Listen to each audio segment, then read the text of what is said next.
Come on down, guys.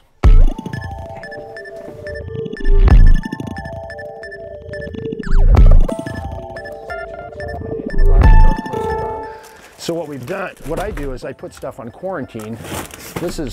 That's 5 pounds of rice. Vacuum sealed food. There's probably about 7,000 or 8,000 rounds.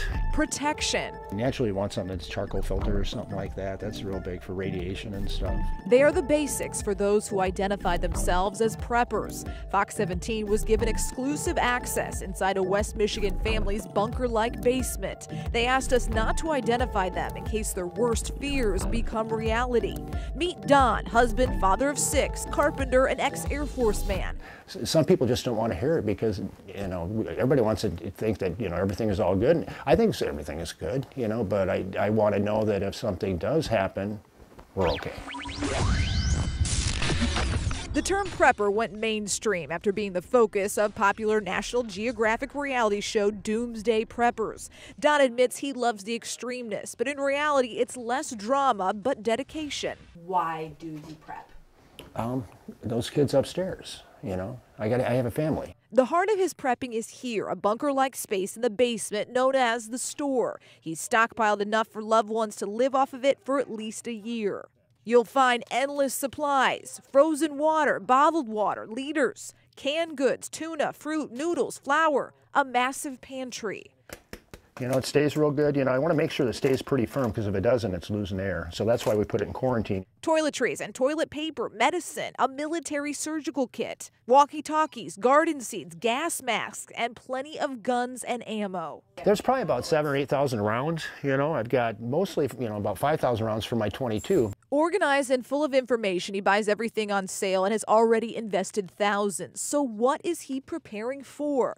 Don says mostly weather, but he does have concerns about the big picture. The most is probably right now is just that planetary alignment thing that's coming up because I don't know how it's going to affect us. He worries about a theory that the planets will align on December 21st, throwing off the Earth's balance, something conspiracy theorists have been looking at for ages, something they say the Mayans predicted centuries ago.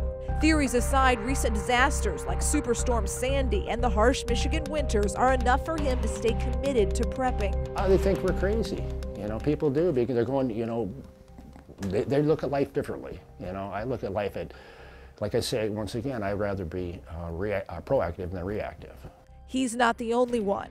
There seems to be a growing network of preppers in West Michigan, mostly under the radar, some connecting on message boards or in groups. A lot of people are concerned about the economy is a big one. They're worried about their jobs, worried about what's going on overseas, worried about the government having too much power. Whatever the reason, there's enough preppers out there that Bill Sharon opened a military surplus store this year in Ionia, appropriately titled Prepper's Paradise. Here you'll find everything from insulated camo gear to zombie shooting targets. People come in and they seem to enjoy everything here and keep asking me to get more things in. And then there's the new prepper. I'd use a slingshot like this for hunting. Practicing survival skills at 21, this young man already has a place picked out away from home to bug out in the face of an emergency. It's better to have the stuff and not need it than need it and not have it. But he reminds me, preppers aren't supposed to share their information. But basically, don't reveal anything about yourself because people can find you. And if they know where you are, it only takes one bullet from one trained person to take out you and get your stuff. He and Don agreed to share their knowledge to educate others in hopes that they'll also get prepared. Oh, I want everybody okay. I want everybody to store, maybe not at this level, but to make sure that, when they tuck their kids into bed at night and they go, we're okay.